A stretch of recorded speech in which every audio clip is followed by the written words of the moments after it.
Yo, it's your boy, Mr. Bring the City out, DJ 23. I just jumped out the porch with Dirty Glove Bastard. They know I switch it up. They know I switch it up. They know I switch it up. They know I switch it up. All right, so we got DJ 23 off the porch with us today, man. Hey, yo, what's up? I'm glad to be here, man. Yes, glad to be here. I appreciate you coming by, man. You got the whole team with you, man. Yeah. Go ahead and introduce, if you can even remember, who's even sitting behind you, too, man. Yeah, so these are all the artists that's on my recent album, Mr. Bring the City Out. So we got Huncho and Boo right beside me, the duo. We got my boy Two-Face, the Pole Whisperer. We got Von Go Crazy, co-producer on the album as well. My boy Tosa, Mistake the Great in the back. My boy Money Marco, Epic, and last J4K. Okay. Now that's what's good, Yeah. man.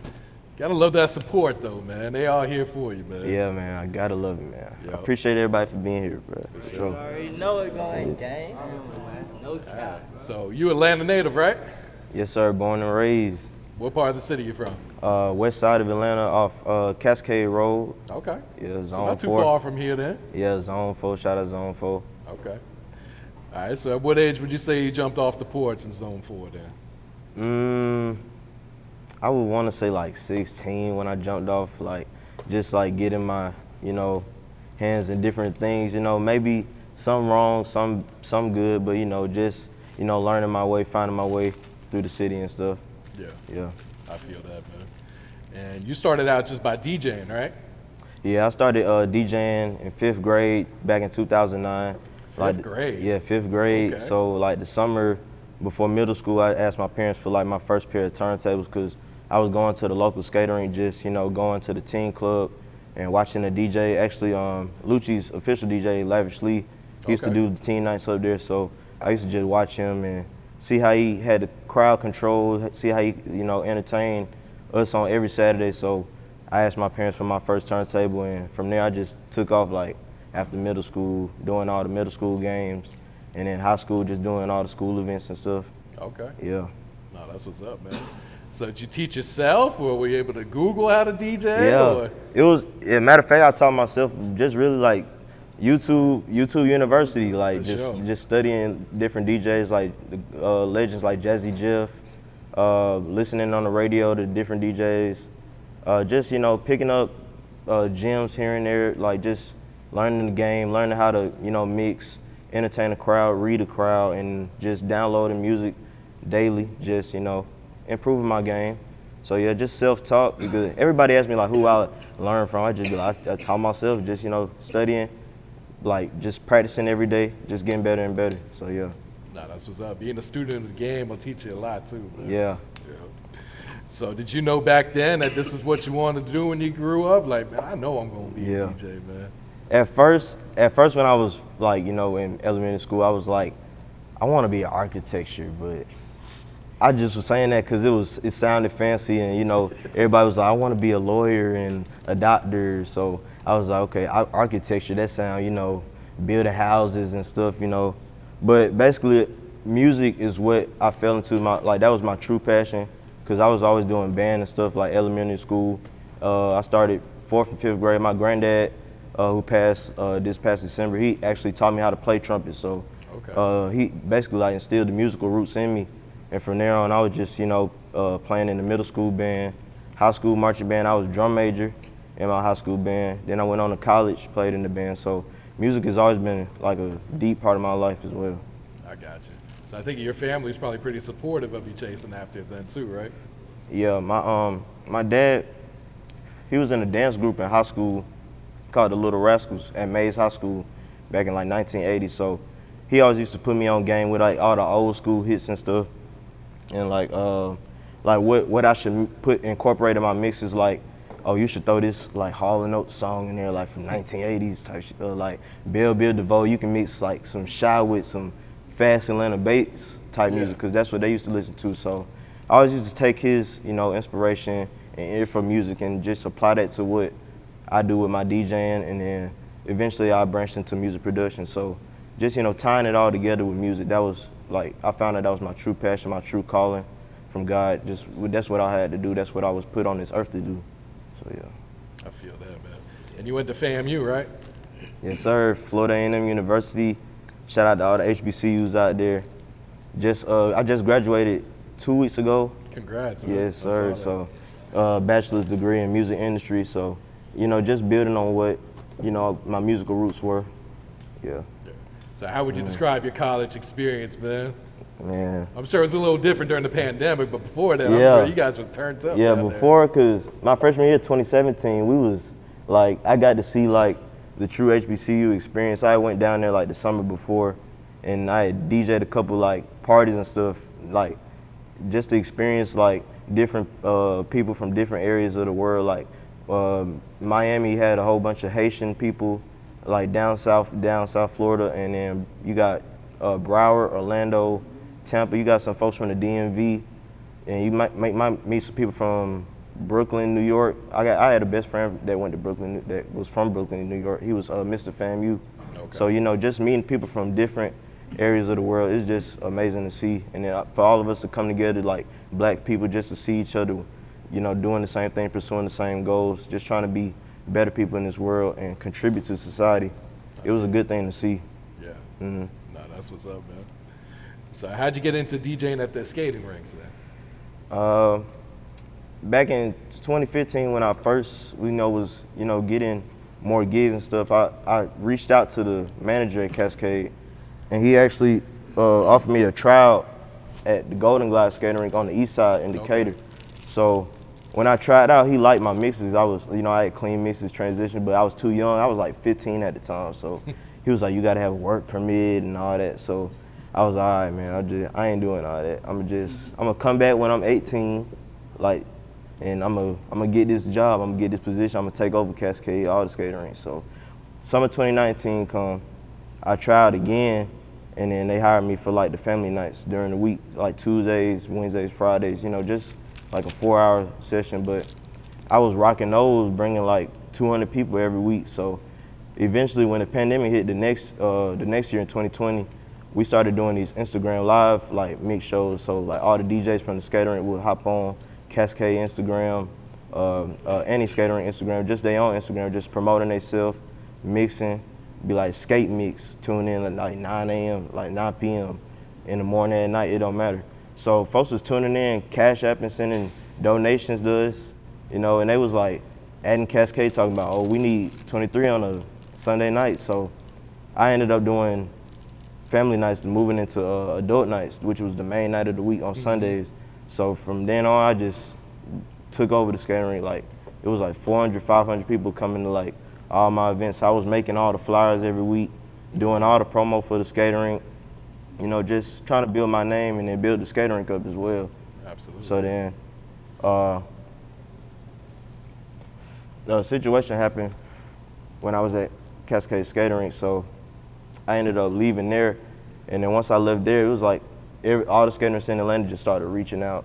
So I ended up branching out to Stone Mountain, Smyrna, Cobb County, Sparkles. Actually, shout out to Sparkles. That's my new home skating rink. Okay. And then we got Skate Town on Old National, and then we got Skate Zone and Morrow. So just moving to different skating rinks around in the Metro Atlanta area, and also traveling out of state to do skate parties. That's a big experience as well. I've been to Birmingham, Montgomery, Charlotte recently, and I got Houston coming up in December, so that's a big trip as well. So Houston and Savannah next month. Yeah. So yeah, skating, being a skate DJ, that I didn't see myself getting into that niche. I always thought I would be doing the strip clubs and nightclubs and stuff, but the skating really embraced me, the skate world, and I just appreciate them for bringing me up in the game. Yeah. Yeah, kind of to talk about the skate culture here in Atlanta and how does it compare to those other cities that you've been to so far? Yeah, the skate culture here in Atlanta is crazy. It's been around for a while. I always learn history about the skate world from the OGs that be at the skating rink, just like what type of styles, where they originated from, just learning different types of skate music. I didn't even know it was skate music. You got JB, you got house music, then you got like trains and trios, fast backwards, ATL riding. That's like the most popular ATL step. So you got all these different styles. It's like a melting pot in one skating rink. So just like, playing different types of music to different types of crowds each and every night. Each night you don't know what type of audience is gonna be there. It's always a different type of crowd. So, and then, mostly everybody up here is skating. Like I met them in the skating rink, like Huncho and Boo. Okay. Like they first came up to me in the skating rink trying to get their song played, actually. And I was about to tax them too, but I was like, hey, I said something crazy. But you gotta see who's serious, right? Yeah, but that's crazy how the world works, because we ended up working together and we locked in. Like we done made some hit songs, like they on my album now, and we just gonna continue to work. And then Mistake, I met him at the skating rink as well, at Sparkles, just networking, playing his music as well. So I'm always open to meeting new people and like developing new relationships, and the skate world is a big part of that as well, because it's really elevated my brand, elevated my DJ brand and my music production brand. So yeah. I feel that. Or what separates a regular DJ from a good or a great DJ? Yeah. I get asked this all the time, and really what separates us is the way we can read a crowd, and music selection is key. So I take pride in music selection. Like if it's an old school crowd, maybe I'll play some 70s, 80s, 90s music. Like if it's for a wedding, I'm playing R&B. I'm in my R&B bag all night. If it's for the young folks, I'm playing all the top 40 hits, Lil Baby, Gunna, Young Thug, you name it, Future, whatever. But music selection is a big part of being a DJ, being a great DJ. Mixing, having clean transitions, that's key, because just throwing songs together, that's off tempo, not the same BPM, which beats per minute for the DJs who don't know who that is. Beats I hope they know what that is. Yeah, I hope y'all know. But BPM, that's for like just mixing, having clean transitions, keeping a steady flow of the party, just keeping the flow, keeping the people on the dance floor, keeping the people moving. That's what I take pride in. And also having a great mic presence, interacting with the crowd, not being too dry, just, having energy. Just even if the crowd is like not over 100 people, you still gotta act like you rocking that damn Rolling Loud or something. So, just always, working. Epic is a DJ as well, so he know what I'm talking about. But, just always keeping the energy, keeping the crowd entertained, engaged, and having that music selection. Just make sure you download every day, download new music every day, because it's always a new song that's popping every day. Just make sure you got that on standby. Yeah. Absolutely. So how did you get into producing, and how long have you been making beats now? I got into producing, I want to say my senior year of high school. I was watching my friends, like my younger friends who was like producers in the same high school, Westlake High School. We all went to Westlake. So Narquise, RP Narquise, and Cap, Your Name's on the Beat. Cap, he's a young producer as well, but he went to Westlake. So I always used to, ask them what production programs they used to use. They say like FL. I experimented with this program, but somehow I just, gravitated towards FL Studio. And then I used to skip school senior year, just, me and my friends skip school every day, make beats every day. And then even though the beats was trash, I was just, trying to learn, how to work the program, how to, pick good sounds to make the, beat flow and stuff. And eventually I just grew over time. During the pandemic, that's when I sort of locked in and started to, develop my sound even more. About the end of 2020, October 2020, I dropped my first producer tape, and then it had about 8 songs. Did a couple good streams on platforms, but just trying to get my sound out there. And then I dropped a deluxe at the top of the year on New Year's at 2021, well this year. And then I recently dropped my Mr. Rain City Out album. That thing is crazy, by the way, but just elevating my sound, working with different producers, and actually going to the studio and getting studio time, because before, I was in high school, I wasn't getting studio time, renting out studio time, just actually being in the studio environment. So once I took a break from beats for a while during college, after I came back in the pandemic, I started renting studio time, just putting myself in those positions where I can, you know, get placements. And then luckily I started, you know, getting more placements, you know, letting more artists hear my beats. Yeah, so for I sure. got you. Yeah. And how much did having that DJ background prepare you for being a producer as well? Because I'm sure you know what's going to work and what doesn't work in the club setting. Then. Yeah, like hearing songs that, you know, go in the club or in the skating rink, like that's where I can tell like what type of beats that's gonna go, like, or what type of beats that's gonna, you know, bring the energy out of an artist. So I incorporate my musical knowledge, my band skills. So just incorporating like melodies and different stuff. And my bachelor's in music industry. So in college I was studying like piano class and different chord progressions and music theory. So just applying those different lessons to my beat production and like using different samples, experimenting with different samples, drums, different 808s, you know, just, and also being around different producers, like seeing how they cook up and what their work process is like. Just, you know, picking up different gems and stuff. It's always good to apply those skills to my production. Yeah, absolutely. So are you very hands-on as a producer then when like you're in the studio with an artist and they cooking up on your beat? Are you hands-on with your Yeah, recently I've been more hands-on because I feel like at first I wasn't like, you know, hands-on. I was just sending like beats through the email, but like I wasn't really, you know, I don't feel like I get the best product when I send it out because it's not really like creating a vibe, but like creating a real relationship, a bond once you in the studio with the artist. So I started, you know, just, you know, going to artist studio sessions, just cooking up while they there on the spot. And then also if they don't like what I cook up, I'll play some beats for them. Then they'll pick one of them beats, hop on it. That's how I get a placement. So just, you know, learning that way of, you know, getting placements, you know, working in the music industry, that's been real helpful as well. Yeah. So what were the vibes like putting together this new project? You know, got a lot of different artists, a lot of different personalities too.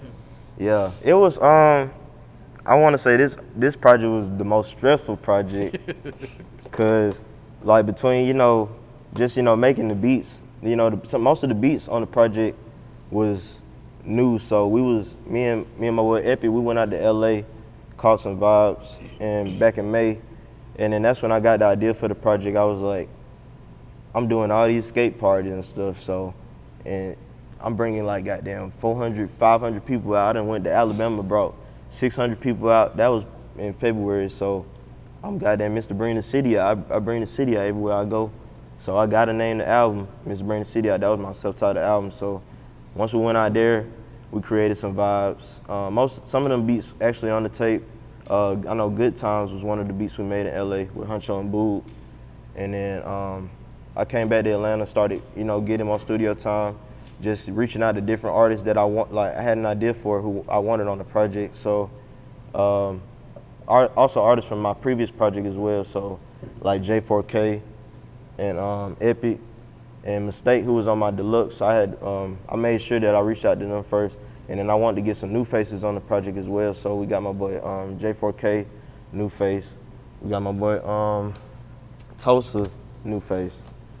Who else? Money Marco, super talented, new face.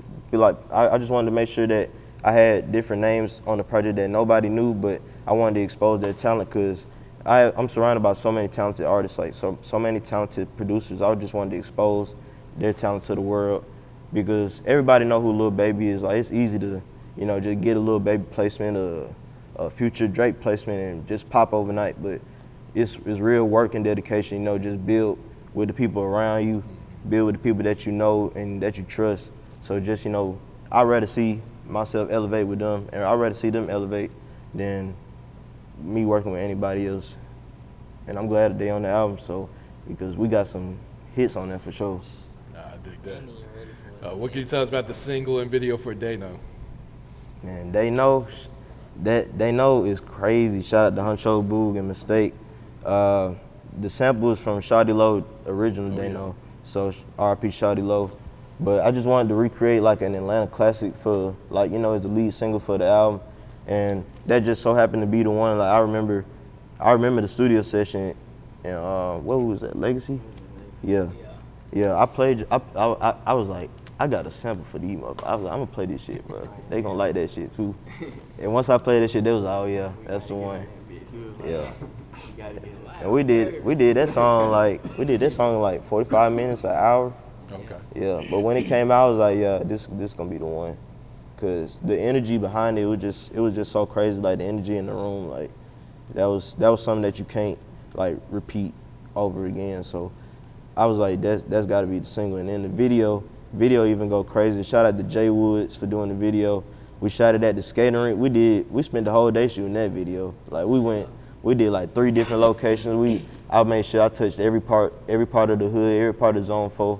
So I went to Ben Hill Park. We went to Cascade skating rink. Then we ended at Sparkles at that night. I threw a throwback party, so I had everybody dress up in throwback gear, your best 2000 gear. I was like, just put it on, bro. Put it on for the video. Yeah. And y'all make sure y'all go tune into that video. It's out on YouTube right now. Yeah. What other videos do you plan to shoot off this project? Oh, we got Earthquake video. It's out as well. Yeah. Shout out Two-Face. That's the strip club banger right there, Earthquake. Yeah, so shout out all my strippers. I need all my strip club DJs. Yeah, make sure y'all play that Two-Face Earthquake, man. Two-Face Earthquake. But also other songs we got. I want to shoot Daily, and I want to shoot either Finale or Good Times, and I also want to shoot Phoenix and Had to Win, because them the top 2 songs on the album right now. My boy Money Marco, them the top 2 songs. So I gotta shoot at least one of them. I got you. Yeah. And you just dropped some merch, right? Yeah, DJ23 merch. Actually, we launched it last year, just like T-shirts at first, but then I branched out to like different tech suits, jerseys, and then now I got a website, dj23atl.com. So you can just order from there, like different hoodies and stuff. I got socks. I just released like some college paraphernalia, so I got like laptop sleeves for all the college students with laptops. What else I got? I got the mask, coronavirus mask, so just a whole bunch of different stuff, whole bunch of marketing items, just to expand the brand. Absolutely. But yeah, definitely for sure. It's all about branding these days. Yeah, all about branding. Sure. All about branding. What's some advice you would give some upcoming DJs and producers? I would just say stay down, but that's the typical answer. But I'm gonna just say, just keep perfecting your craft, keep practicing, and just keep like learning the game. You can't never learn too much. You always have to learn something each day. Just pick up different gems from different people. I always watch interviews from famous DJs or famous producers who have succeeded in the music industry. Just picking different gems up of what they did to become successful. So just soaking up game from the legends.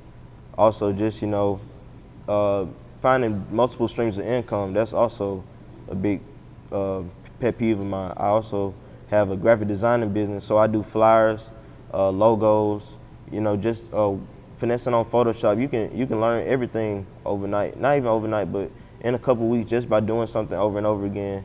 You get better at it over time, and then that's a new skill that you develop. So, and then you can start making money off of that. So, them the 3 points that I emphasize to everybody. That's solid advice right there. What's next for you, 23? Hey, I'm gonna just continue to keep working with the artists I'm around. Probably build with a record label. I want to open my own record label, but I know that's gonna take some time. But in the next 3 years, I plan to have that thing launched and ready to go.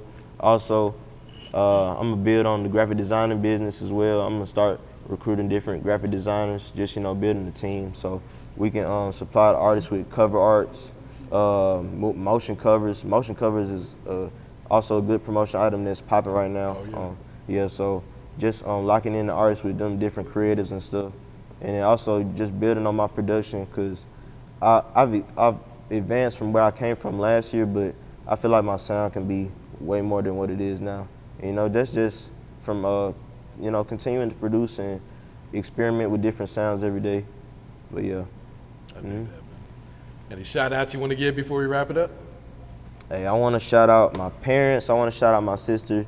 She just went to college. I just dropped off at college. So good luck in your freshman year.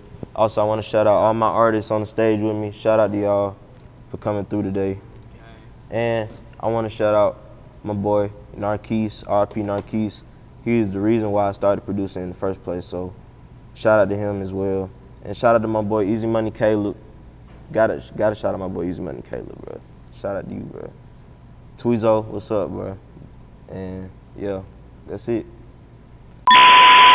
They know I switch it up. They know I switch it up. They know I switch it up.